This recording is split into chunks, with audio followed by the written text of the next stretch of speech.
on, this thing ain't ready yet. This thing ain't ready yet.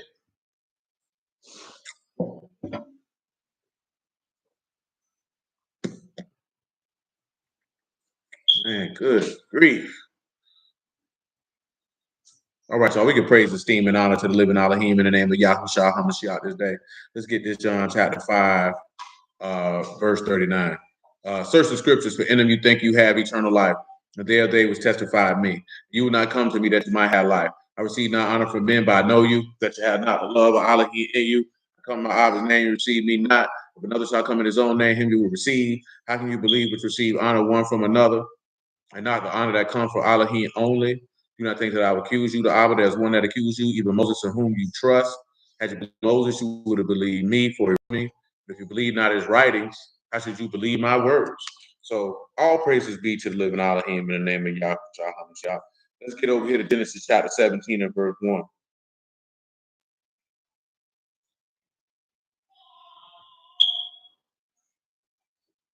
Hold on, y'all.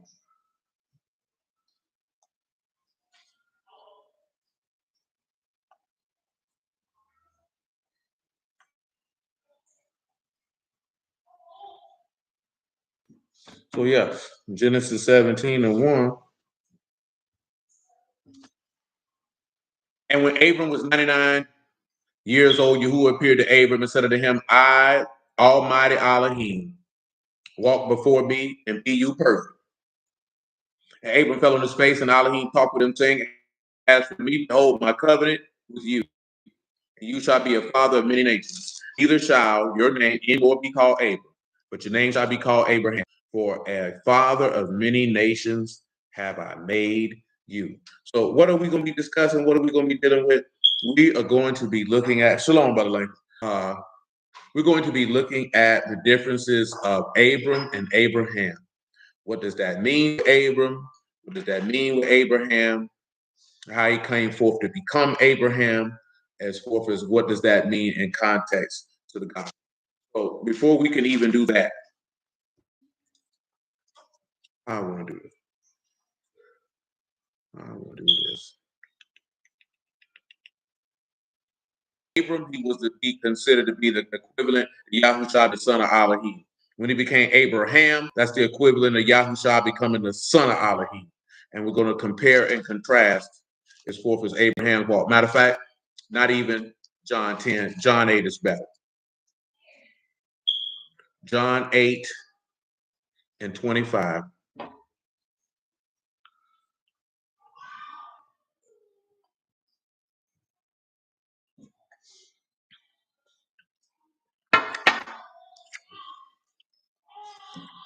It is. Then they said unto him, who are you? Yahushua said unto them, even that I said unto you from the beginning. I have many things to say, and the judge of you, but he that sent me is true, and I speak to the world those things which I heard of him. Spake to them of Abba. Then said Yahushua unto them, when you have lifted up the son of Adam, you shall know that I am. And I do nothing of myself, but as my Abba hath taught me, I speak these things. And he said, and he that hath sent me is with me. Abba have not left me alone, for I do always those things that please him. As he spake these words, many believed on him. Then said Yahushua to those Yahudim which believed on him. And I just want y'all to understand this key component. We mention it all the time. He wasn't talking to everybody once you get into verse 31 about what he is about to say. He's only speaking to the people who believe. See, a lot of people don't understand that. Why would you take your time and energy and focus it on somebody who don't want to hear what you got to say, who don't believe what you got to say, who's not going to receive what you got to say? That's foolishness on your part. See, you only do that because you either trying to convince yourself that the information you're speaking is correct, or that you are just trying to be right. So you can only focus on the people who want what you're selling. You can only add value to the people who see value in what you have to give. Like I told y'all the other day, last week to be specific, and I just told the little homie there earlier that we was just talking about this, and this is something that I've said for years. People do not value the servants of Yahuwah. They don't value them because you really don't appreciate what they're giving you. As we discussed a couple weeks back with that Songs of Solomon, chapter 8, verse 5, 6, or 7, whichever verse it was. And he stated that for love, a man would give up his entire substance of his house. It would be utterly content. Matter of fact, something coming to my mind. So hold this John 8, right? I'm going to come over here to Songs of Solomon, and I'll show you that in evidence of men who preach the word. Hold this John 8, and comes to Songs of Solomon, chapter 8, and we'll look at, Shalom, Brother Ellis, and we're going to look at Songs of Solomon from a different avenue than what we did the first time. Songs of Solomon, chapter 8, verse 6.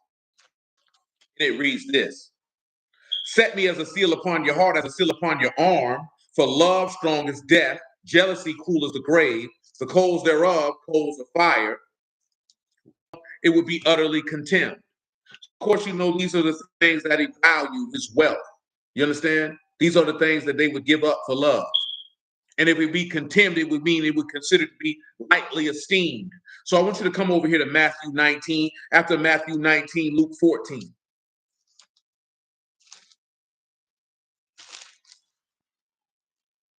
I want you to come to Matthew chapter 19. I want you to pick this up.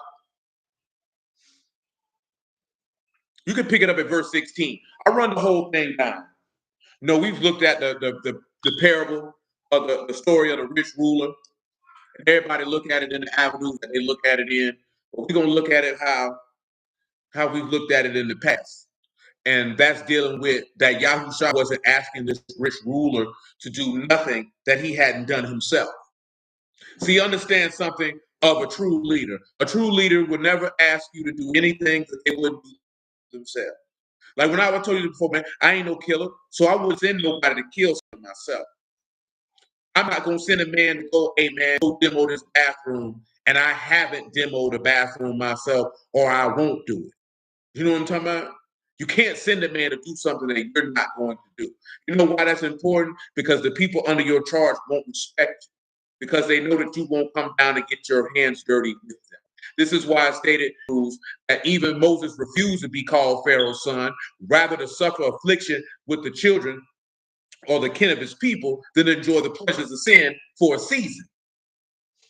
That's why those individuals who followed Moses could do it. This is why Elohim even enhanced, you understand? Because Elohim didn't need to become a man for us to follow him, but he enhanced his leadership in the fact that not only will I become a man, but I will suffer at the hands of man in the same way that I sent my prophets and priests and pastors in times of old who suffered for my name's sake. So I will become a man and suffer just like I sent them to suffer. See, you don't get no realer than that. Remember what Yahushua told them people. He said, didn't he say, Elohim in his wisdom say, I'll send you. He became a man and suffered the very thing that he sent men to go suffer for his name's sake. That's the realest of the real that you can get. You know what I'm saying? But see, these are the things that we don't consider how 100 your Elohim is. Because he wasn't asking you to do nothing that he wasn't willing to come do himself. To walk in his image must be blameless, because you have to be willing to do what he did himself. You're going to have to be skilled in the word like he was in the skilled in the word. You're going to have to be open to hospitality like he opened to it. You're going to have to be able to be gentle like he be gentle. You're going to have to be able not to be a brawler like he wasn't a brawler. You don't think Yahushua ain't want to punch them people in the mouth? You ain't think he want to do that? Because you lied to yourself if you think he didn't. There's many instances you could tell that if he could have fired off on the boys, he would have did it. He literally told Pilate, if my kingdom was of this world, my servants would fight. That means that man was with it. He was with it. But he can't sit back and tell you not to do that, and then he did it. He can't do that. You know what I'm talking about? His forth is leading you in the direction that he wants you to. And behold, one came and said unto him, good master, what good things shall I do? That's right, that I may have eternal life. He said unto him, why call you me good? None good but one, Elohim. But if you were in the life, keep the commandments. He said unto him, which? Yahushua said, you shall do no murder. You shall not commit adultery. You shall not steal. You shall not bear false witness. Honor your father, mother, and you shall love your neighbor as yourself. You know what I'm saying? So he gave him the 10. And then he hit him with Leviticus 19:18. But see, this is the key, because Yahushua already know what the rich ruler was going to do, which is what a lot of brews do. See, I keep the commandments, so I'm good. But see, again, we're going to focus on the stuff and not the point that Yahushua was trying to make. And let's look at what that point was. The young man said unto him, all these things have I kept from my youth up. What lack I yet? Yahushua said unto them, if you will be tamim, or to be perfect, we get focused on. He ain't want to give his stuff to the poor. See, it wasn't that he just ain't want to give his stuff to the poor. He wasn't willing to walk by faith and follow this man where he was going. And what he was asking him to do is what's in Songs of Solomon 8:7, which you just read. For love, if a man would give up all his substance for love, it would be utterly contempt. See, remember Yahushua, remember we talked about this, who he made himself poor, that through his poverty we might be made rich. Shalom, brother Shaul. So look, take it right. Yahushua had all the riches and abundance of heaven and earth, and forsake them and his throne to become a man and suffer in the flesh for the means of redeeming you from the covenant that you broke. So what he was asking the rich ruler to do was the very thing that he did by faith in order to pick up what he already had. See, we don't look at that. See, we just want to look at the rich. He want to give up his riches. No, he ain't believe in God. See, for love, he didn't count that to be utterly contempt. See, he didn't love you enough to walk away from that to be able to inherit eternal riches. Remember, like it said in Proverbs 8, I have a durable riches. You know what I'm talking about? See, indeed, Brother Langford, Yahushua didn't have to do that. How many people, just ask yourself the question, how many people you know could be a ruler, could be a king? I ain't talking about like the rich ruler in here. I'm talking about be a king. Sit at the right hand of his father on a throne with dominion, with rulership, with wealth and riches that cannot be compared to any. Can't be compared to any. And say, you know what? I'll give all that up for a stubborn, rebellious, gainsaying, disrespectful, faithless group of people so that they can have access to these riches that I already have. So remember, when he resurrects from the dead, he's not getting anything extra. He's getting what was already his. He did that so you could have access to it, because you didn't have access to it. So for love, he utterly, all his wealth, he lightly esteemed it. So when the rich ruler is coming saying, hey man, I done kept all these commandments from my youth up. All right, cool, bet. Sell everything you got. Notice we don't focus on the part where he said you'll have treasure in heaven, which goes back to what he said in Matthew 6, I believe, where your heart is, where your treasure is, your heart will be also. So his heart wasn't in heaven. So his heart wasn't with eternity, which means his heart wasn't with the promises of Elohim. So that's why he couldn't give that up, because that was a substance that he could see, that he could touch. It was tangible. He was asking, willing to do that.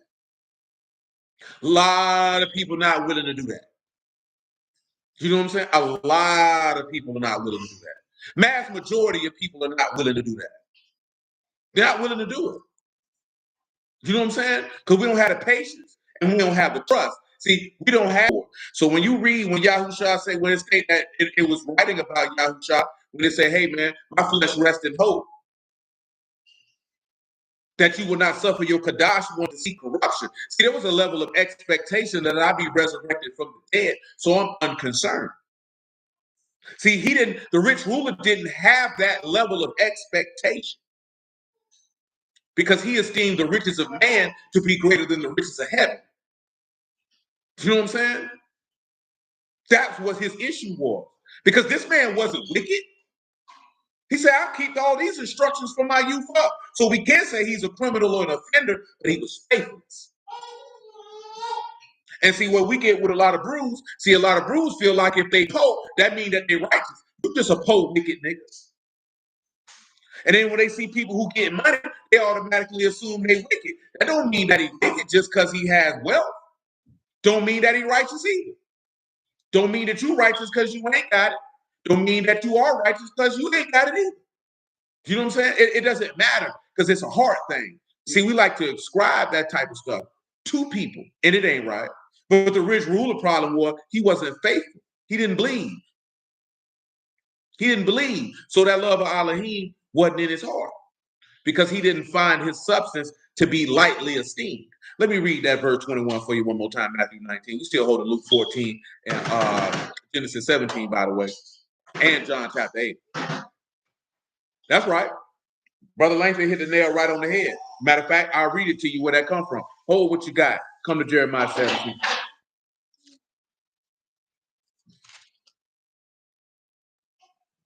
Jeremiah 17 and 7. Baruch is the man that trusts in Yahuwah, whose hope Yahuwah is. For he shall be a tree planted by the water, spread out her roots by the river, shall not see when heat come, her leaf shall be green, and shall not be careful in the year of drought. Neither shall cease from yielding fruit. You know that not be careful is to not be anxious. No anxiety, no worries, no concerns. The heart deceitful above all, and desperately wicked. Who can know it? See, again, we going back to the point where you're dealing with when this man say he kept the instruction. But remember, it's written in Hebrews that he say, man, lest you have an evil heart or unbelief departing from the living Elohim. See, a lot of brothers and sisters don't understand how evil a heart it is to not believe the word. As forth as Yahuwah is concerned. You know what I'm talking about? As forth as Yahuwah is concerned. That's a very evil place to be, to have an unbelieving heart. You know what I'm talking about? John 17 and 10. I, Yahuwah, search the heart. I try the reins, even to give every man according to his ways and according to the fruit of his doings. So he is going to put you in situations and circumstances so that your heart can be revealed. Always remember this here, abundance of the heart, the mouth speaks. So what you say out your mouth, that's what's in your mind. And he put you in situations and circumstances to manifest what's actually in your heart. So you would have to look at every situation and circumstance that you enter in and to look at what come up out of your heart to be able to understand what kind of heart do you have. Have you made yourself a new heart and a new spirit?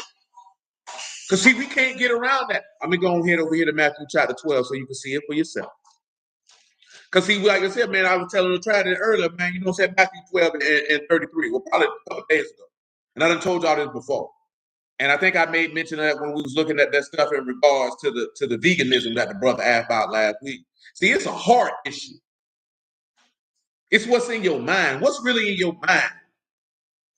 Shalom, Brother Reynolds. What's the type of things that you desire? You know what I'm talking about? And it's going to show where you at. You know what I'm talking about? Matthew 12 and 33. Either the tree may either make the tree good and the fruit good, or else make the tree corrupt and its fruit corrupt. The tree is known by fruit. Or generation of vipers, you being evil, speak good things. Out of the abundance of the heart, the mouth speak. Good man out of the good treasure of the heart bring forth good things, and the evil man out of the evil treasure bring forth evil things. But I say unto you, every idle word that men shall speak, they shall give account thereof in the day of judgment. For by your words you'll be justified, and by your words you'll be condemned. So it was something in my mind, and I think it was dealing with how people been going hard about veganism. That was in Mark 7, but I can't recall at this particular moment. That's what it was. Praise God. Shalom, Brother Drake. We're going to get to that in a minute. Because you don't eat flesh and all that there. But it's not the flesh, it's not vegetables, it's your heart. That's why I say abundance of the heart, the mouth speaks. Whatever's in your heart, that's what's coming out. In every situation and circumstance. So we have to be cognizant of that because we just read that and we're talking about it and looking at how Yahushua tried the rich man. He tried his reins in his heart, and it manifested what was in his heart is that he did not have faith towards Elohim. Now, of course, we're talking about Abram being turned to Abraham, and of course, we're going to see situations where Abram was tried, and you seen what was in his heart, that he had a heart that trusted in Elohim. Many of us don't have that. You know what I'm saying? I never want any of us to get caught up in a trap of feeling like, well, I do X, Y, Z, so I'm good. You know, I've told you brothers that for years. I haven't said it a lot recently. You know what I'm saying? So I'm not going to say that I've said that a lot recently. But I've told you this over the course of years. You understand? You don't ever want to get to the point where you feel like you're good. Because Yahuwah will put you in, I'm not even going to say it's self-righteousness. Sometimes it could just be a lack of awareness. You know what I'm saying? And the reason why I won't say it's self-righteousness necessarily for a lot of people, because, you have to, again, you have to think about the nature of man. You know what I'm saying? Let's say I was accustomed to behaving in a particular fashion, and I was very diligent in mortifying my members and moving myself to no longer behave in a particular fashion. And now because I don't behave in this particular fashion, I feel like I'm good. And then Yahuwah put you in a situation to show you that you're not good. And it's not to say necessarily that you just eat. Matter of fact, the best scriptural example is what's those letters or the words that Yahushua spoke to the 7 assemblies in Asia and Revelation. Saying, hey, man, I know your works, I know your deeds. Let me show you to you what he means. Because you know what I'm saying? Because sometimes, right, I don't really want to get to a point where it's like, okay, we just downplaying what people are doing. Or this means that somebody just has a wicked heart or wicked intent. Because you know what I'm saying? You sit back and you look at life. You just look at people, you look at life. Say you was working out, you trying to lose weight. You know what I'm saying? And you lost 100 pounds and you're feeling good, but you still got 50 pounds to go. And sometimes you get put in a situation, a circumstance to see, even though you did great to lose the 100, you still not done yet. You know what I'm saying? You're still not done yet. It's still some more work to be accomplished. It's not to diminish the work that has already been done, but you don't want to rest on your laurels to thinking, okay, I got here, so I'm good. You know what I'm talking about? Because then Yahuwah gonna show you, no, you're not good. You got to stay on your toes while you in this flesh. You know what I'm saying? Because I know sometimes it can get like that, and that's not the case. You don't want to have, indeed, brother, like endurance to the end. You don't want to have that type of mind. You know what I'm saying? And it's not this evil mind, but it's a mind that can set yourself up to be manipulated of the adversary. And that's indeed, brother. Like, when you get to that point, you can make yourself susceptible to manipulation of the adversary. And that is what I would rather you avoid. See, like I said, like I told some of y'all recently, man, and of course some of you were in the flesh with us for years. See, it's to the point, when early they were younger, in the beginning, you know what I'm saying? You hit it with this, you hit it with that, let them know, hey, man, we can go to doing it. After that, see, as we talked about a few months back, we on to perfection and the things that pertain to that. Ain't no need for all of that. It's a need of focusing on, okay, I need to get this in line, the perfection to make sure that you have to maintain the ruach if you have received it, or so that you can receive it because you've received enough information. And I don't need to do all that anymore. And this is no disrespect for people who coming into the vineyard later, because I'm not saying that I'm not concerned with y'all, but the people who've been in the vineyard, they always gonna have more of my attention because I birthed these people in the word literally. So my focus is going to be to them first. That's not going to diminish none of y'all, especially though they here in the flesh. You know what I'm saying? I know you see us on the screen, but y'all, you can peep that on. You know what I'm saying? No. I mean, I don't know how long you've been viewing. Because if you've been viewing for a long time, Brother Lincoln, even though you ain't been in the flesh, then I would consider that to be the same. I mean, what I'm saying? But especially those who in the flesh, they're going to take precedent. You know what I'm saying? So it's to make sure that we on point, that we all make sure that we on our toes. That's it. You know what I'm talking about? That's it. That's all that matters. Oh, word. I mean, that ain't no little bit of time. They ain't no little bit of time. 6 years ain't no little bit of time. You know what I'm saying? We passed all this here like it ain't about no, oh, you this and you that. No, we just gotta make sure we stay on our toes. We passed that point. We ain't at that. You know what I'm talking about? There's no need for that. There's absolutely no need for that. And it ain't always been, you wicked bastard, because that's unnecessary. You know what I'm saying? That's unnecessary. You know what I'm talking about? But we gotta make sure we on our toes. That's it. Ain't no more to it than that. You know what I'm talking about? That's what the Lord was doing with these congregations over here in Asia. Let's look at this first one in Revelation 2. Of the synagogue of Ephesians, right? These things saith he that holdeth 7 stars in his right hand, who walk in the midst of 7 golden candlesticks. I know your works, your labor, your patience, and how you can't bear them which are evil, and you have tried them which say they are apostles and are not, and have found them liars, and have borne and have patience for my name's sake, and have labored and have not fainted.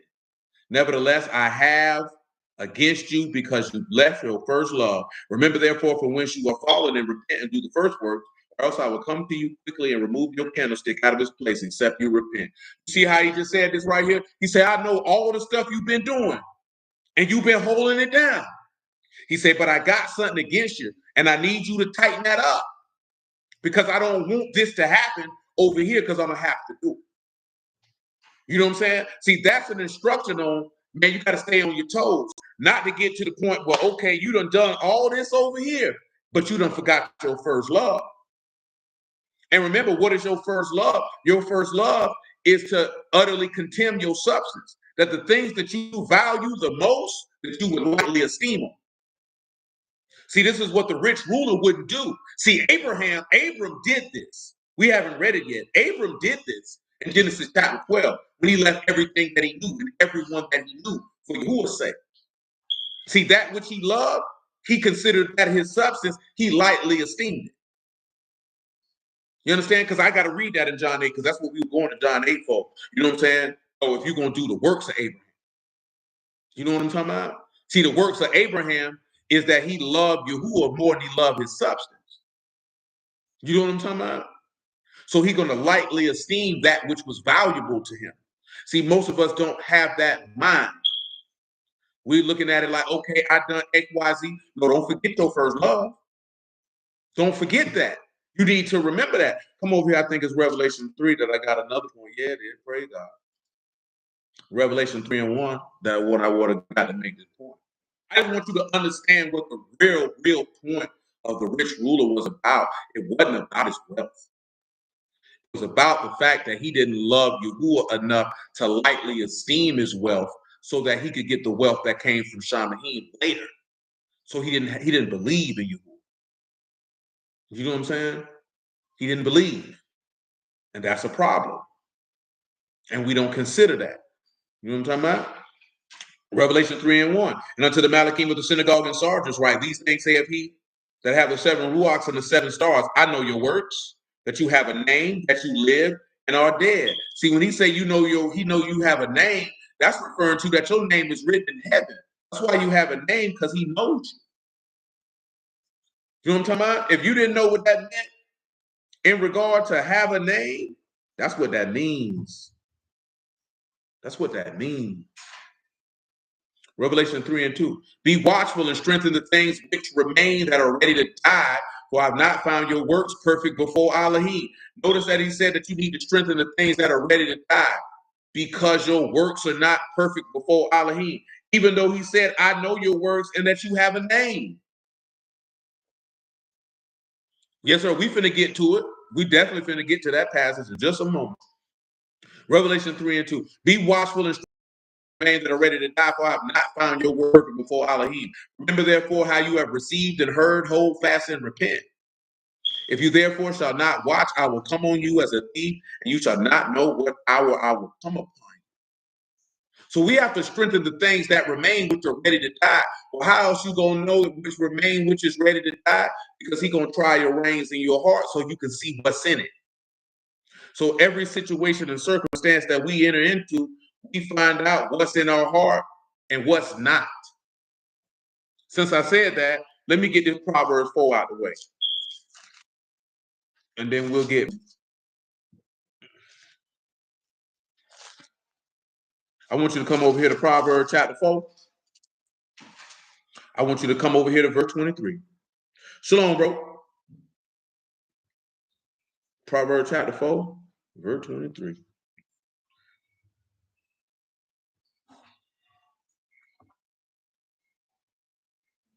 I didn't even know he called me.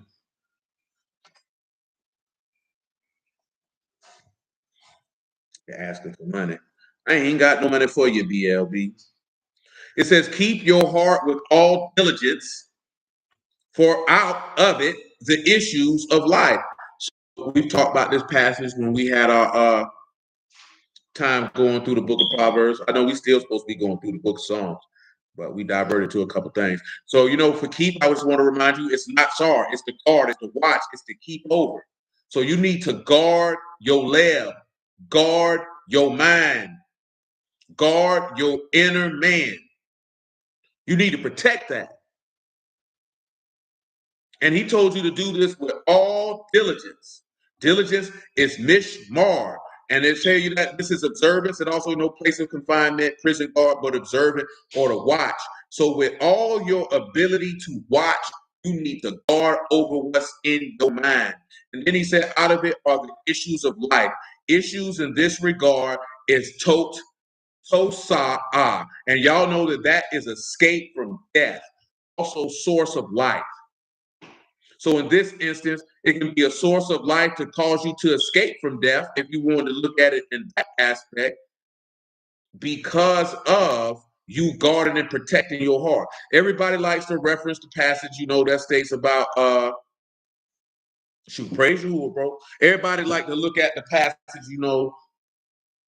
life and death is in the power of the tongue, and we just like to look at it and really not pay attention to what it's really trying to express to you. But it's what's in your heart that's going to cause you problems or cause you success. You know what I'm talking about? And a lot of us don't take that into account. We don't take that into account of any of that, as that's what's going to bring you success with Yahuwah. We're not talking about in the world. Screw the world. You know something he told you? Because a sister just asked this question. She posted something, right? Talking about, you brothers need to start giving your woman $1,000 just because she asked for it. Some lady put on there, she took the money. So dude gave her 5 bands. He took it and bought an investment house. Now, everything that I look at it from the aspect of the word. That's just how my mind is wired. The first thing I asked her was, what did this woman do for this man to just give her $1,000? Did he give her $1,000 just because she existed? Just because she wanted it? Did she contribute to his vision? What did she do? You know what I'm talking about? And she was like, what do you mean? The reason why I mention that is because we know text-wise, when you came out of Egypt, you didn't do anything. And Yahuwah gave you the best of everything, right or wrong. And he said, Yeshurun waxed fat and kicked. Ezekiel, he said, you began to feel yourself to a particular point where you walked away from Yahuwah because you didn't earn any of these earn. But then she asked another question. She said, if your woman was passionate about something, you wouldn't give her the money for it? And I told her no. And I'm going to tell you why I told her no. Because if you have a vision and I have a vision, whose vision is getting submitted to where this is the vision of the household? Because if we in the word, we know it's one heart, one ruach, one body, one way. So, and you have to look at it in the aspect of one way. So, and you have to look at it in the aspect of serving Yahuwah. What if you got something you passionate about, but what you passionate about does not fulfill the will of Yahuwah? Because at the end of the day, it's your job to fulfill his will. Now, see, if you don't want a husband, you don't have to do that. But we're talking about people who are in the word. And people who are in the word, so marriage is supposed to mirror that of heaven. It's supposed to mirror Yahuwah and Yasharal. That's what it's supposed to mirror. So ask yourself this question. Do you believe just because you're passionate about something that Yahuwah should give you what you want to fulfill it if it'll take you away from fulfilling what he needs done? Should he do it? See, that was the avenue of why I just didn't get a chance to tell her that, but she should know me well enough to know that's why I said that. But sometimes we get caught up in the natural. Because it's not about giving the woman something, it's about the mindset. See, if we say we servants of God, we're supposed to have a particular mindset. So this ain't just a woman or man thing that I'm talking about with Yahuwah, because we're all in his body. So this is not gender specific.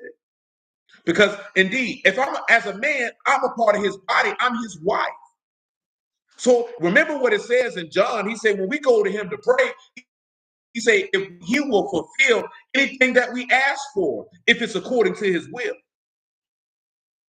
And see, we know that from evidence when Yahushua prayed for the cup to pass. He didn't let the cup pass because that was not his will. So then you have to ask yourself this question. You know what I'm saying? Indeed, you have to ask yourself this question. Just because you ask this man for something, don't mean he gonna do it if it's not according to his will. Because what's more important, what you want or his will being done? See, that's what we've got. And see, that's why I keep telling y'all that you have to pay attention to that. That's why they promote certain things like that with men and women, because it's to cause you to have a defiled mind against Yahuwah. Because at the end of the day, I don't care what a woman wants to do. If she wants to do something, let her do it. It's not negative type of man who wants a particular type of woman. Then he knows if this woman wants to do X, Y, Z, and that don't fit into what I desire, she's just not the woman for me.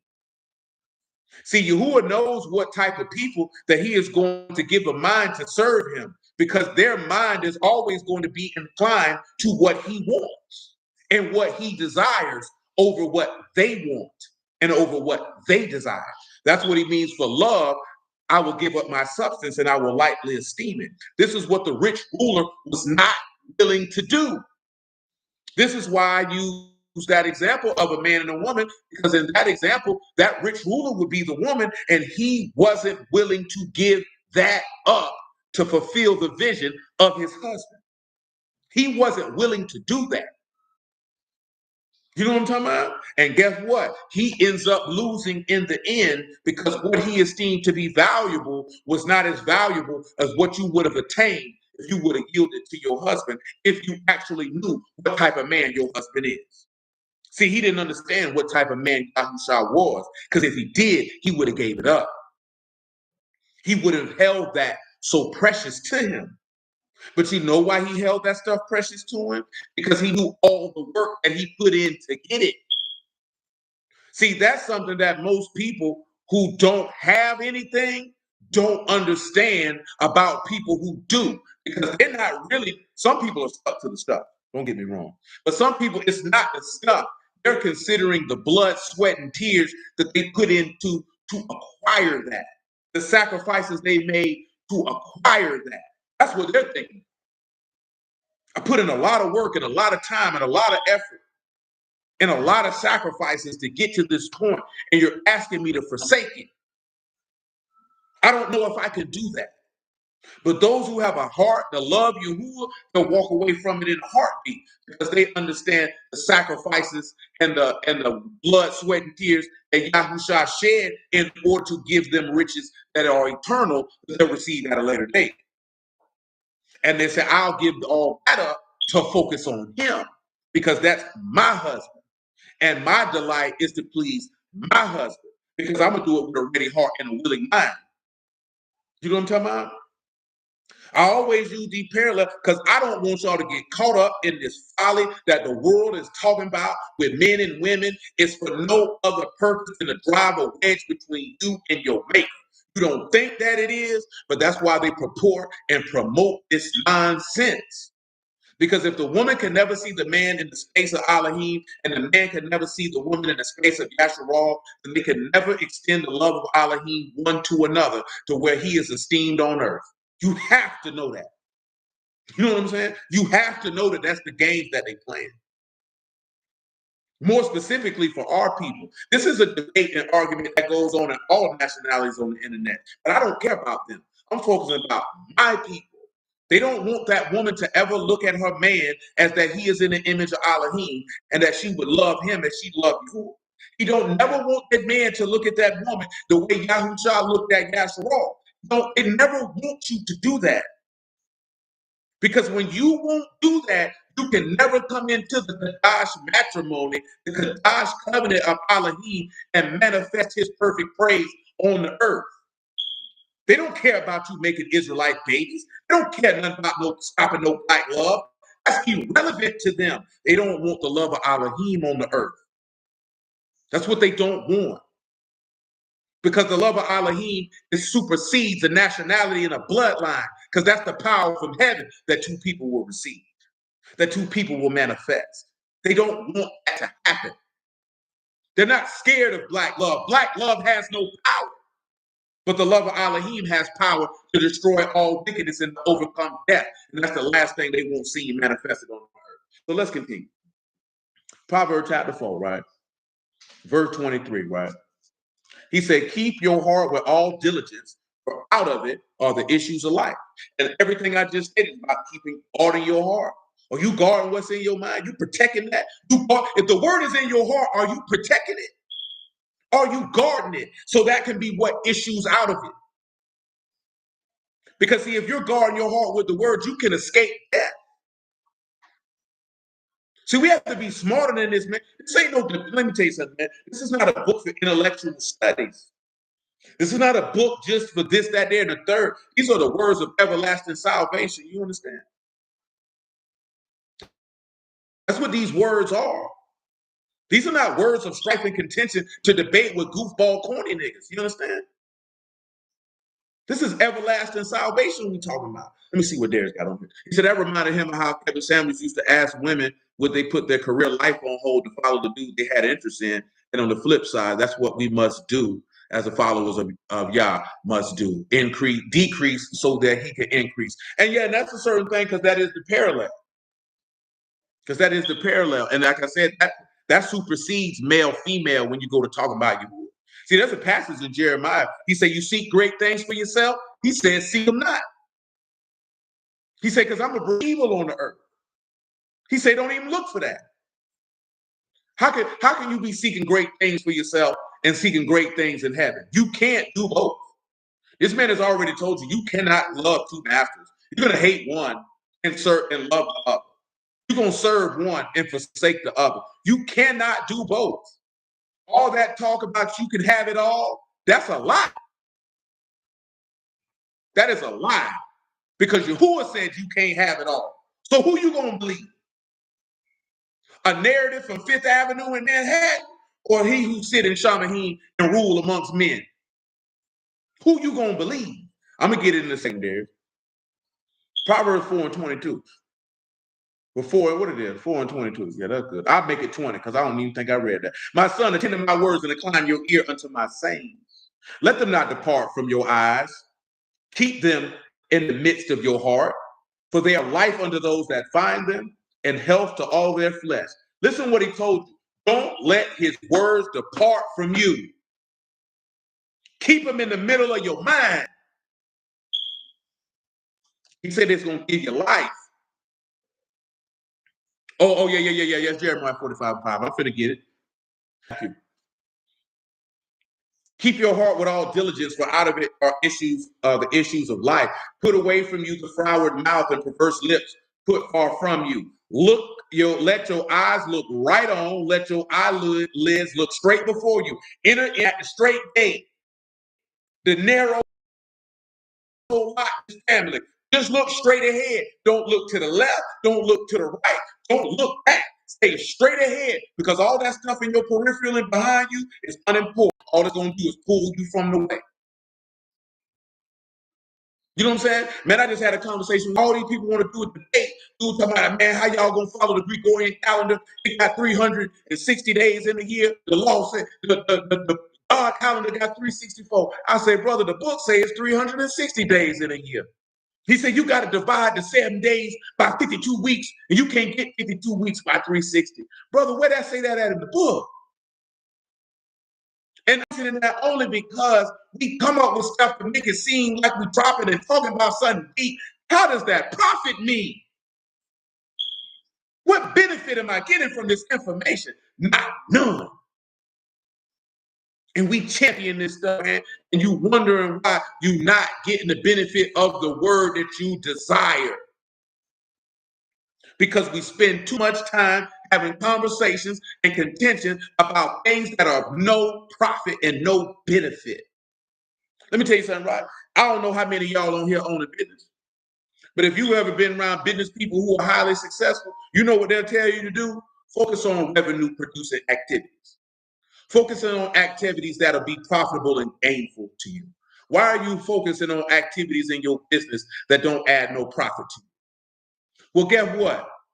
This is your debar. This is your business. This is your occupation to serve Yahuwah.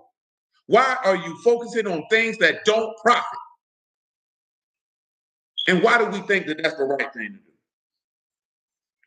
Oh, hold on. Mother Sharona say, this make her think about the scripture in Matthew where Yahushua will turn away in that day those that, oh, yes, ma'am. I'll read that too, Mother Sharona. That's right there in Matthew 7. I get it too. Let me tighten up on the back stroke, run some of these passages down that we piling up. Ponder the path of your feet and let your ways be established. Turn not to the right hand nor to the left. Remove your foot from evil. Shalom, man. So you got to guard your heart. See, let's go to this Mark 7, because that's what I had in mind. Like I say, that came to mind. We still hold it Matthew 19, Genesis 17, John chapter 8. And then I got to go back. Let me get this Jeremiah 45 right now while I'm thinking about it. And I get this, praise God, Mother Spoon. Let's go here to Jeremiah 45. Pick it up at verse 1. Jeremiah 45 and 1. That you would be esteemed. Then the word that Jeremiah the prophet spake unto Baruch the son of Neriah, which he had written these words in the book at the mouth of Jeremiah in the 4th year of Jehoiakim the son of Josiah, Malach of Yehuda, saying, thus saith Yahuwah the Elohim of Yasharal unto you, though you did say, woe is me now, for Yahuwah have added grief to my sorrow, I fainted in my sighing, and I find no rest. You shall say unto him, Yahuwah saith thus, behold, which I have built, I break down. And that which I planted, I will pluck up, even this whole land. And seek you great things for yourself, seek not. For behold, I will bring evil upon all flesh, saith Yahuwah, but your life will I give unto you for a prey in all the places where you go. Remember, he told you that he that bring evil on flesh.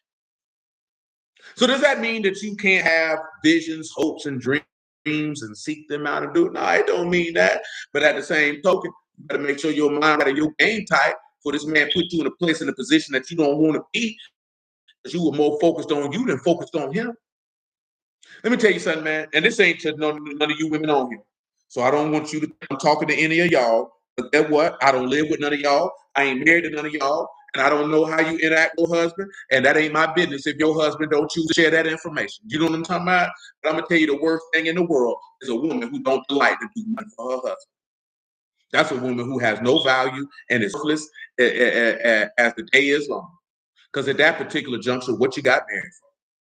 If you got a man that you don't delight to do anything for, what did you marry him for? You know what I'm saying? And you know why I say that? Because if you don't delight to do anything for Yahuwah, then what you married him for?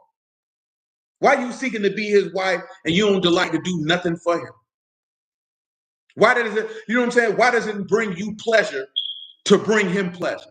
Why do you believe it's his job to please you? You know what I'm saying? That doesn't make sense. It's not Yahuwah's job to please you. It's your job to please Yahuwah. Hold on one second, because we got the buffering on the screen. Come on, man, tighten up.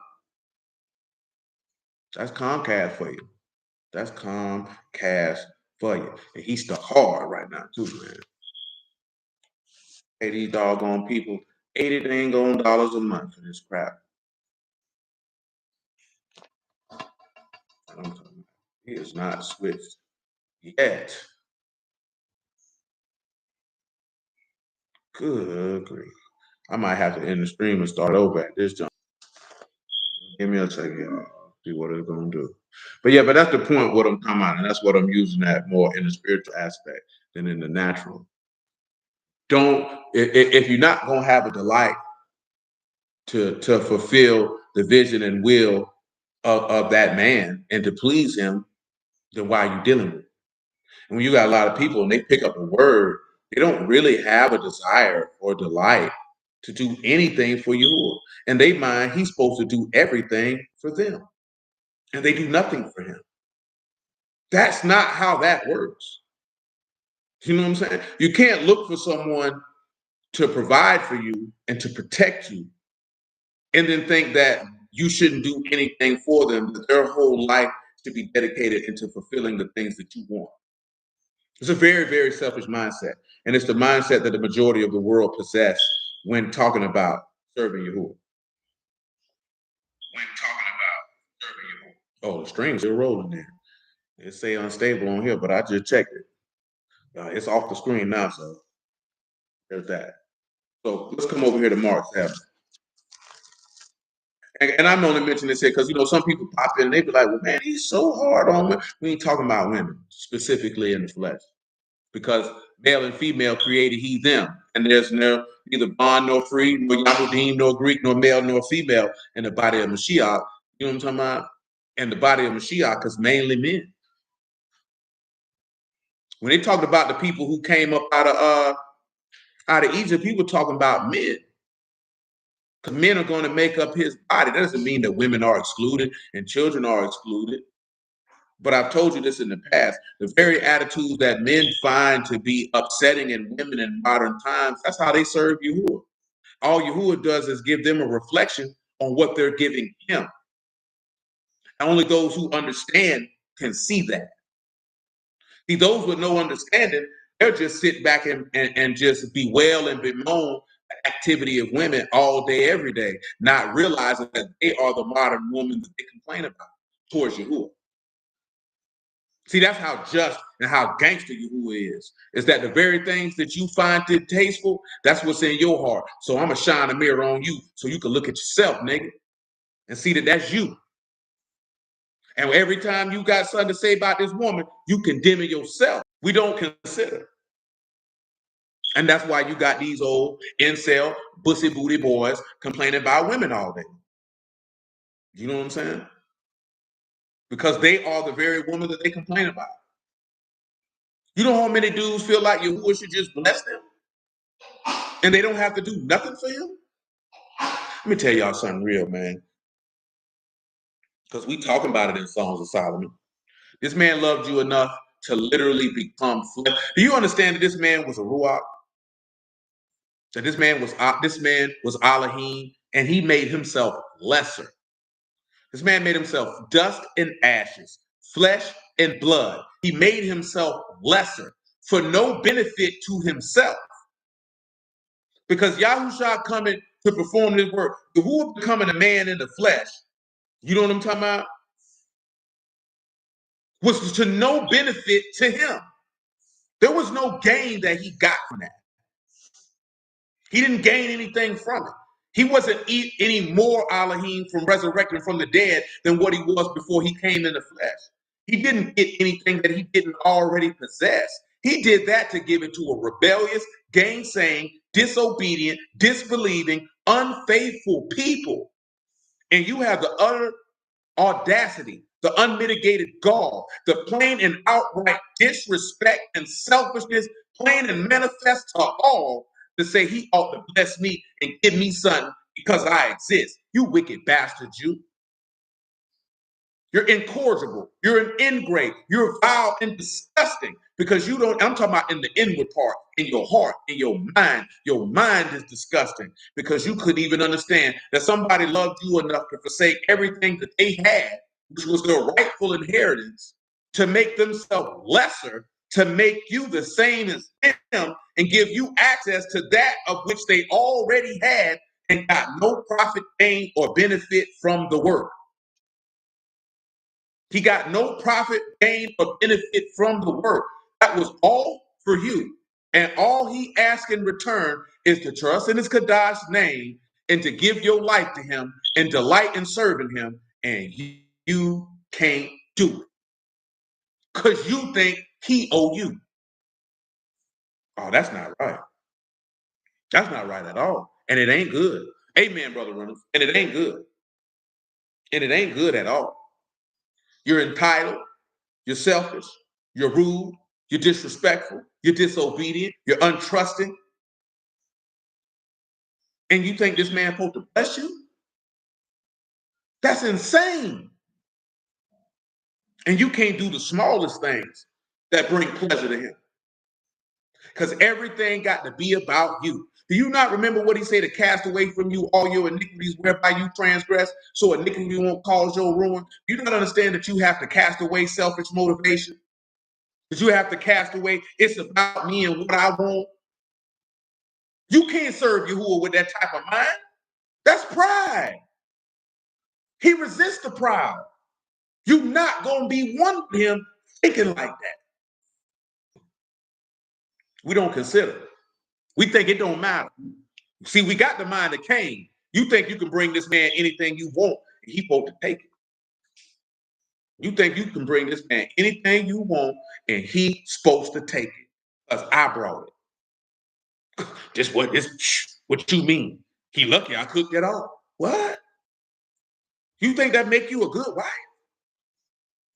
No, it doesn't. It doesn't. One thing the book say, man, is everything you do to do from your heart for the Lord.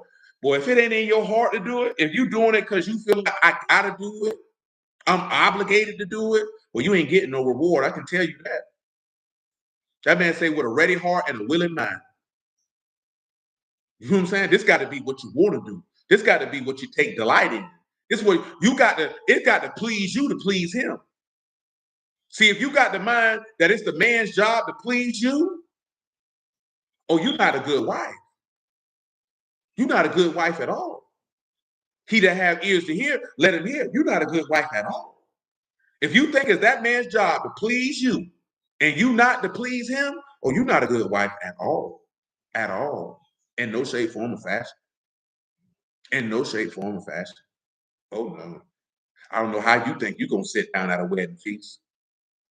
I don't know how you think you're going to get the fine linen clean and right, which is the righteousness of the saints. I don't know how you think you're going to get that. You didn't even want to please the man. Why would he please you when you don't want to please him?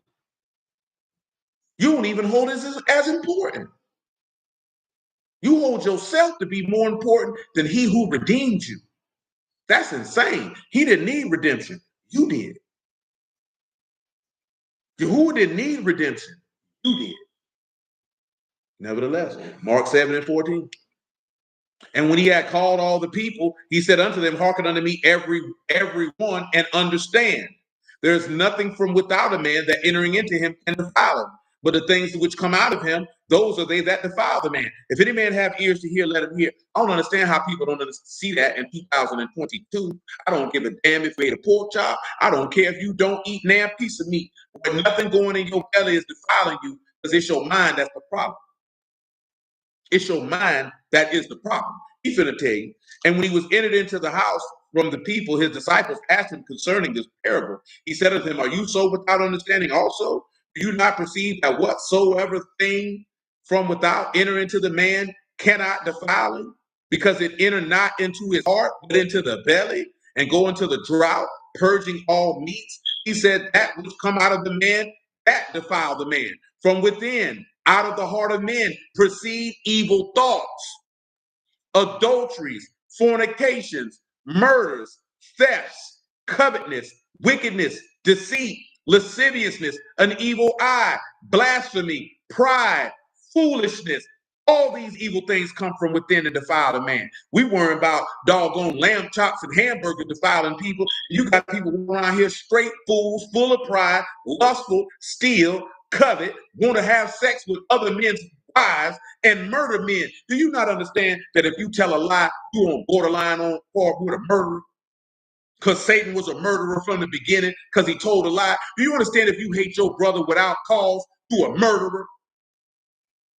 Do you understand that? See, having a problem with your brother ain't, oh, he said something I ain't like. Grow your behind up and suck that up. How you grown walking around here with your face balled up with a nigga because they said something you ain't like? You grown. That's what little children do. We are the most childish adult people I've ever seen in my life. Just childish. Man, let me tell you something, man. Most people ain't even going to do nothing to you to the point that you should just like them that badly.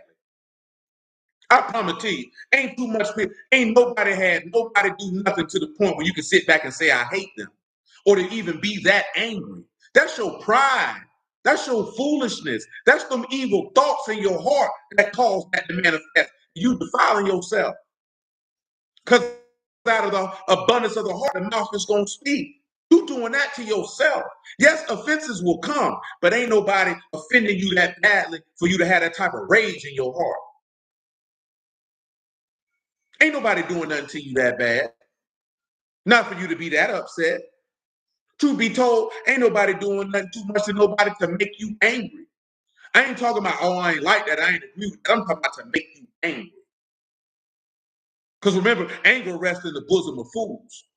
Because out of the abundance of the heart, the mouth speak. What is a defiling man but that which come out of the heart? And what did he tell you? That's foolishness. So when you always find yourself in an angry state, you got the mind of a fool. That means your heart is defiled. You ain't cleaned it out. You're not guarding it and protecting it.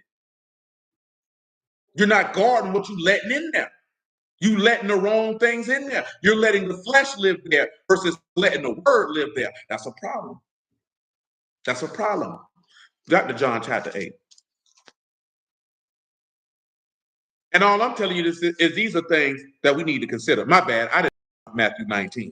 Let me finish Matthew 19, then John 8. I'm just telling you that because we need to consider. That's all. Nobody's exempt. Every single last one of them. Every person on the stream, everybody in this clubhouse room, everybody in this house. It's for all of us to consider. It's not, oh, I'm over here, y'all over there. It's for everybody. Nobody's exempt. We all got to stand before this man's throne. It's not, I'm not, everybody got to stand. So we got to make sure that we're doing what's necessary to stand and put our flesh and pride to the side so that we can have life. Our problem is we don't put the flesh off. If you're going to be in the spirit, then be in it. The flesh will kill you. It will kill you dead. It will lead you astray. It will blind your eyes. It's not to your benefit. Your flesh don't care about you. The adversary don't care about you. Carnal-minded people don't care about you. Don't you understand something, man? When this man say, like this here, as many as he love, he chasten and rebuke. He love you because he wants you to be saved. Do you want to be saved or do you want to do what you want to do? Because if you want to be saved, it's a process. And you already know that because we just talked about it a couple of weeks ago. This man going to chasten you. He ain't going to spare for your crime. It's something that the children do all the time. You talk to the children and you tell him, try to explain to him why you doing that. You think he give a damn? You think he want to hear it? You think, you know what, that makes it, that man don't want to hear that. He gonna tell, you understand something? Remember when he told Peter, he was like, what this man gonna do? What he told him? What does that mean to you? If I tell him to sit here till I get here, you close your mouth. Go do what I told you to do. Stop worrying about what he doing. What you supposed to be doing. That's what he told him. Brother Greg said, how do you know when you who are chastening you? It's unmistakable. It ain't something that I can point out and say, hey, this means Yahuwah is chastening you. It's not anything specifically that an individual could point to. But one thing for certain and two things for sure. If you are serving a Yahuwah, you'll know. You know what I'm talking about? You'll know. It'll be a set thing. And you may not know it and understand it when you're dealing with it. But you'll understand it when you come out on the other side. But I would be lying to you if I said, oh, you'll know he's chastening you if this happened or that happened. Just know that if Yahuwah is dealing with you in that regard, you'll know if he busting you upside your head. You know what I'm talking about? And 99.9% of the time, the greatest way to know is that you are being corrected from a behavior that is contrary to the perfect will of Elohim. You know what I'm saying? That's the number one concrete way that you'll know that you're participating in a conduct that you'll be shown that something that you're doing is not in line with the word for you to correct it. You know what I'm saying? And get you in line with the word so that your soul can be saved. Because at the end of the day, this for your soul, man. Like I told y'all before, I was doing this when it wasn't nobody with me, not a soul, and I didn't care. I didn't be like, I need all these people with me. Didn't matter. I got Yahuwah, that's all that matters. If other people come along for the ride, praise God. But I don't need not a single solitary soul with me, as long as I have Yahuwah. So it definitely doesn't matter how many people come. But my soul got to be saved. This ain't for show or for people. But my soul got to be saved at the end of the day. I have no desire to be separated from Elohim. Notice I'm not talking about going to hell. See, we just look at the torment part of it instead of looking at it in the aspect of, well, you're going to be separated from the source of life. You're going to be separated from the source of peace that surpasses all understanding. You're going to be separated from righteousness. That is more terrifying than fire and worms. You know what I'm saying? That's more terrifying. That is more terrifying than fire and worms. That you would never be able to be in the presence of Elohim in peace. That you can never look upon his face in peace. See, all we worry about, I don't want to go to hell. I don't want to. That's not my concern. I want to be able to be where he is. See, you can see that with your children if your children are attached to you. You know what I'm saying? See, my daughter, she's still strongly attached to her mother. She look around with straight, you know what I'm saying? And I won't say terror, but it's definitely a little bit of sorrow and like what's going on when she desires her mother and she don't see her to be separated from her. It don't sit well with her. It's not a situation and circumstance when she desires to be in her comfort, in her bosom, in her presence, and she can't get there. It make her cry. As soon as she enters into her mother's bosom and in her presence, her soul is comforted. You know what I'm talking about? Like you can't imagine that your soul gonna be disquieted for all eternity because you separated from this man. That's insane. You know what I'm saying? That makes no sense. Not for people who are learning and hearing the word. That don't make sense. That don't make sense at all. But that's the world that we live in. Matthew 19. So Yahushua said unto him, if you will be perfect, go, sell that you have and give to the poor, and you shall have treasure in Shamahin. Come follow me. But when the young man heard that saying, he went away sorrowful, for he had great possessions. See, like I said, that man wasn't willing to give up all he had and have an expectation of reward from Elohim because he didn't trust in Elohim. He didn't trust in him. See, let me show you something else in Hebrews 11. I mentioned it earlier. See, he didn't have this mind right here that Moses had. He didn't have his mind. So you got to have his mind. Hebrews 11:24. You could make it 23. You know what I'm saying? Because at the end of the day, if you lost everything you had, you still have Yahuwah. So what did you lose? Didn't you learn that from Job? You ain't learned that from Job? If you lost everything you had, but you still had Yahuwah, what did you actually lose? Nothing. Absolutely nothing.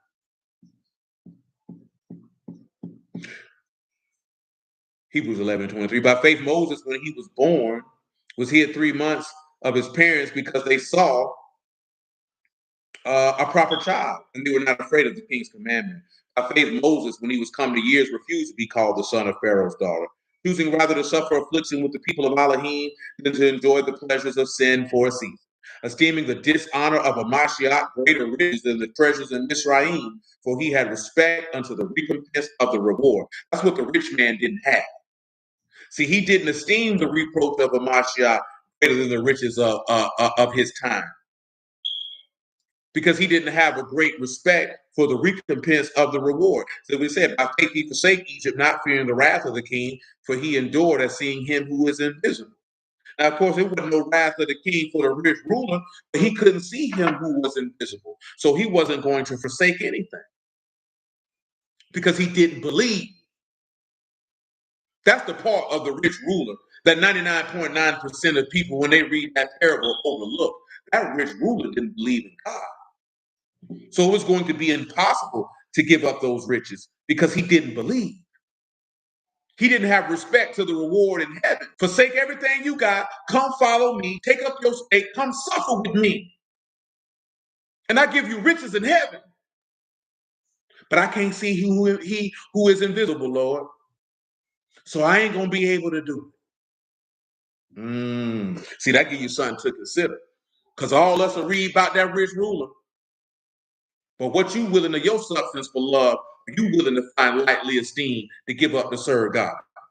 Follow him. Not just serve him, follow him.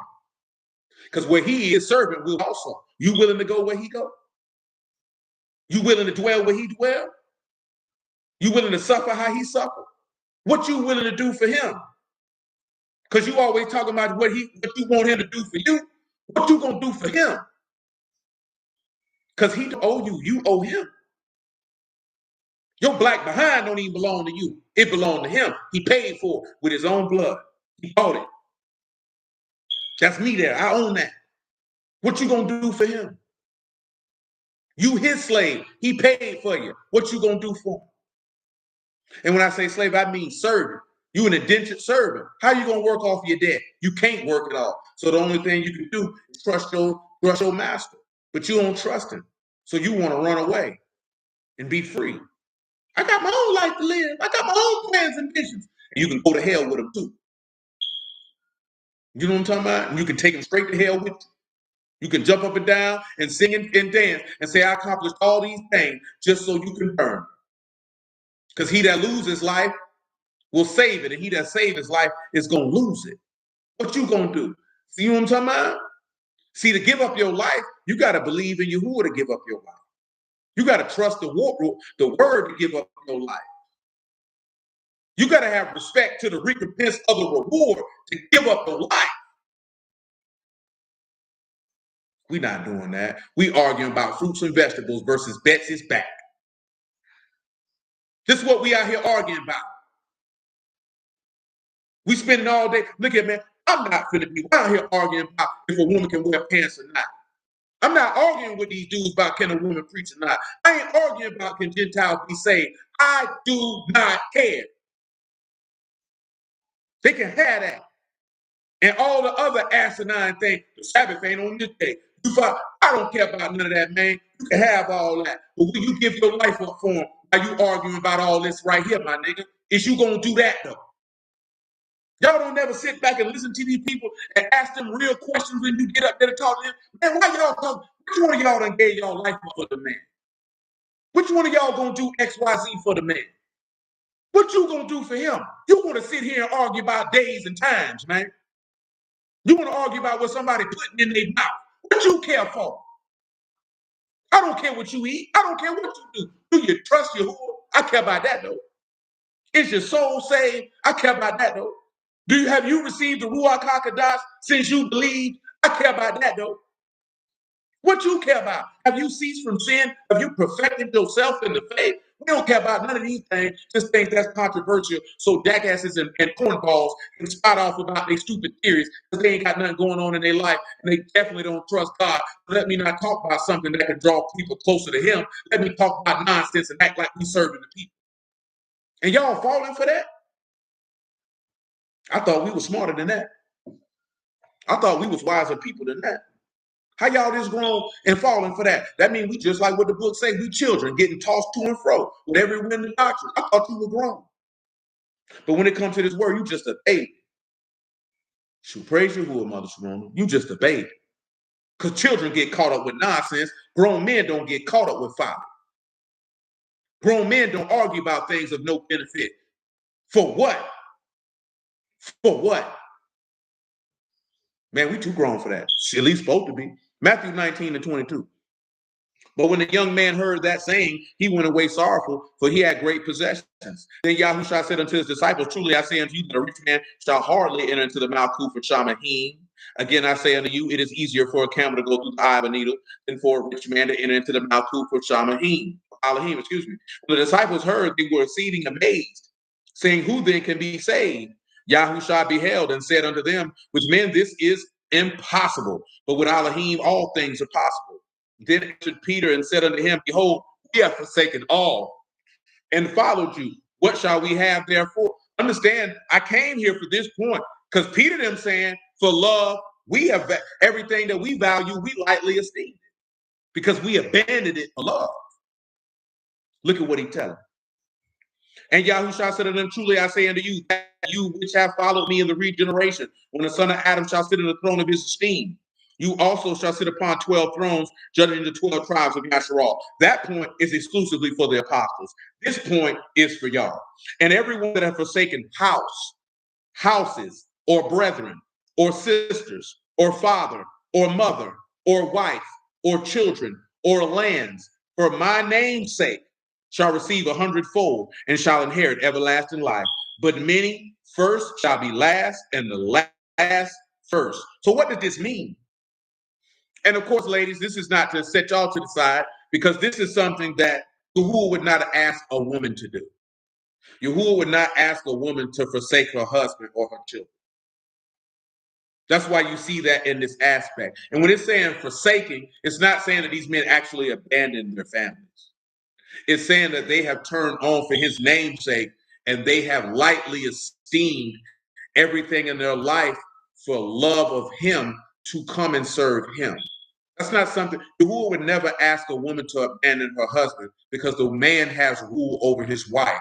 So him being a man of honor, he would not ask another man's wife to do that which he would not want a man. Women are natural nurturers, so he was not going to ask this woman to abandon her offspring. You know what I'm saying? See, these are the of a woman. That's why you don't see husband here. Remember, it said Peter forsook all. Peter had a wife. You think he didn't have his wife with him? There's actual book where he say he was at the house with his wife. But when it came to the work of Elohim, the work of Elohim came before his wife. Not that he just left his wife out on her own and she ain't had nobody to take care of her. That's insane. That goes against the book. That's insane. Yahuwah would never do that. Oh yeah, man, don't take care of your family. Just go preach my word. Come on. I'm going to read it to you again. Everyone that have forsaken houses or brethren or sisters. Now I want you to understand why he said houses is a parent.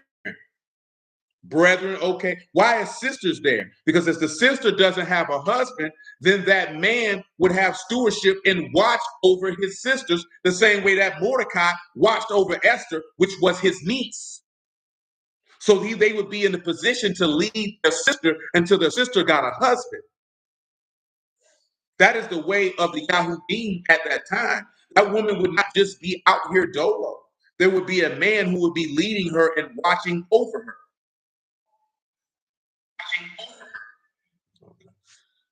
So yeah, that's how that works. We never want to take the word and compare it to modern times and how we live and think that that's how they lived. They didn't live like that. You know what I'm saying? The oldest male son in the family would lead the family. That's what happened. His sister didn't have a husband. Then the older brother would lead his sister until she got a husband. You know what I'm saying? That's how that works. That means if their daddy was dead, because that's his father, that's the father's responsibility. See, we don't have that type of society anymore. They want to be sexually irresponsible. It's because people don't value family at all. So it's a us thing. It's not a woman thing. It's not a man thing. We value degenerates.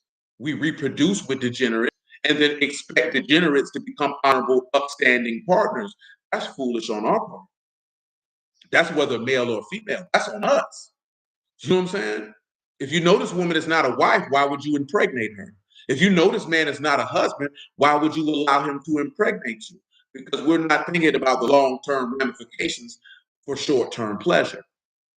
And then try to play the victim when we did not consider the long-term ramifications, consequences of choices that we consciously made and deliberately made with no regard to the outcome.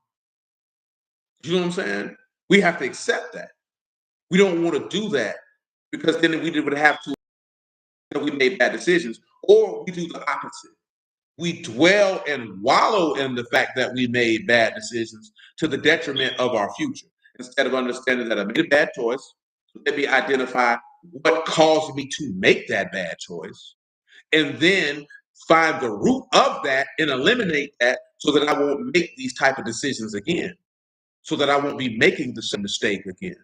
I don't believe in making the same mistake twice, because that means that was a wasted life experience. You didn't derive anything from that experience. So that means you're stupid. You know what I'm talking about?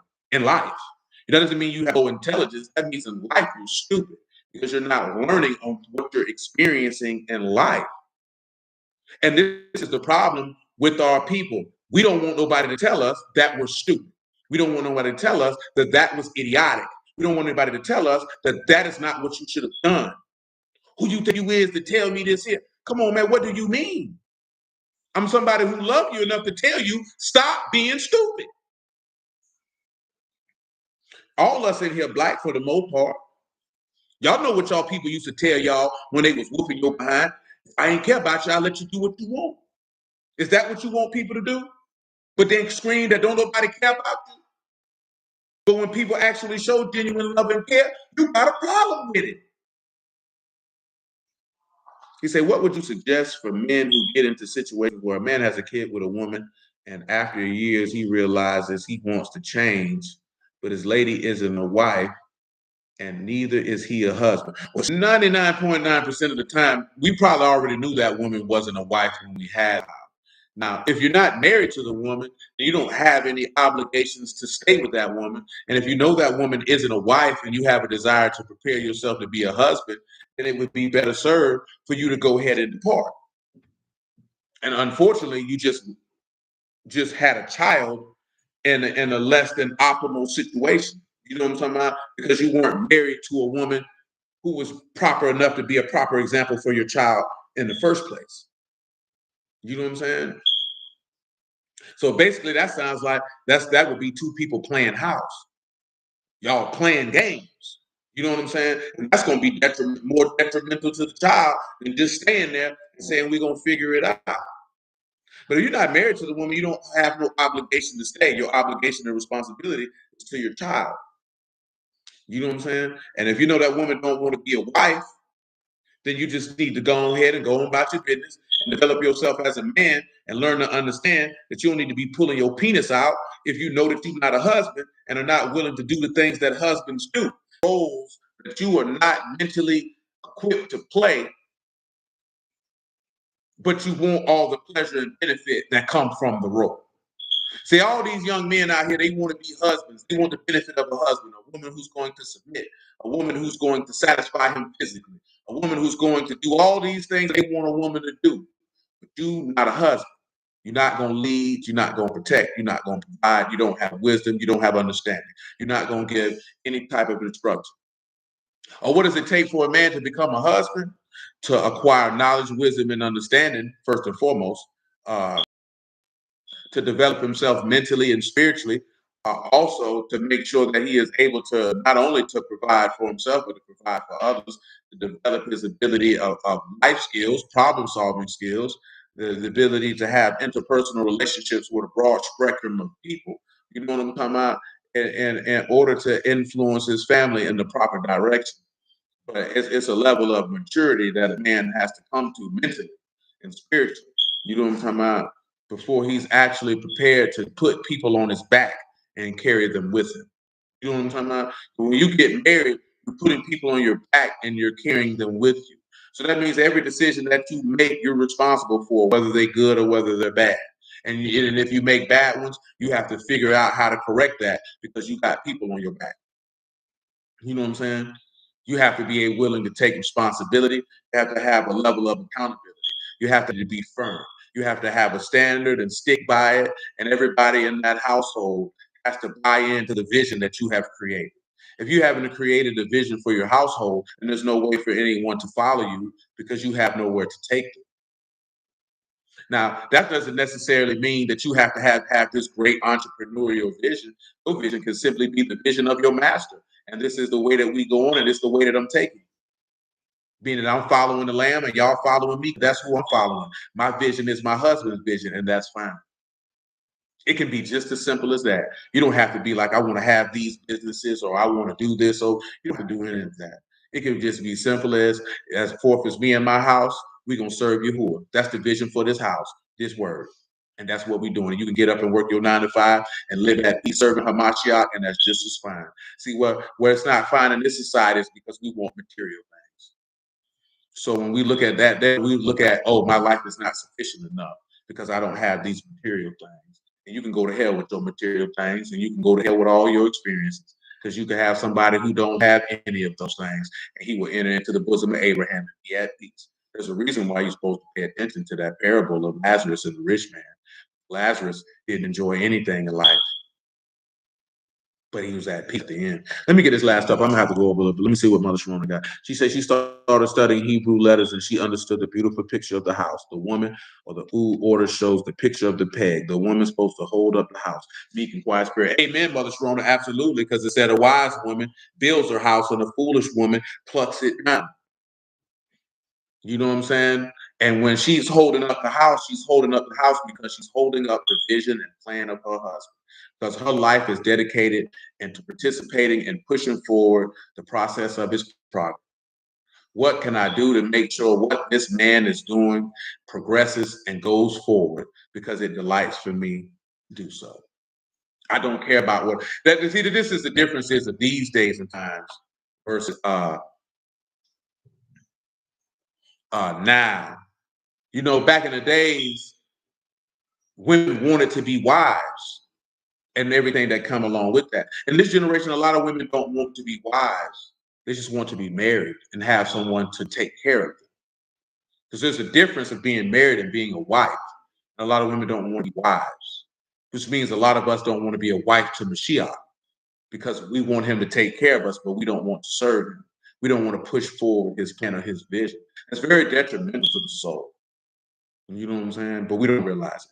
Take care of us, but we don't want to serve him. We don't want to push forward his plan or his vision. That's very detrimental to the soul. You know what I'm saying? But we don't realize it. So let me get this John 8 out of the way. Because John 8, all I really need to knock out and get off here. Because I'm at my time. I'm a minute over. Remember, y'all, Friday is 8:30. So if you come in at 9, you're going to be 30 minutes behind. But I was in John 8:31. Then said Yahushua to those Yahudim which believed on him, if you continue in my word, are you my disciples indeed? And you shall know the truth, and the truth shall make you free. They answered him, we be Abraham's seed. We've never been in bondage to any man. How say you, you shall be made free? Yahushua answered them, truly, truly, I say unto you, whosoever commits sin is the servant of sin. The servant abide not in the house forever. The son abide forever. If the son therefore shall make you free, you shall be free indeed. I know you're Abraham's seed, but you seek to kill me because my word have no place in you. I speak that which I have seen with my Abba. You do that which you've seen of your Abba. Then answered and said unto him, Abraham is our father. Yahushua said unto them, if you were Abraham's seed,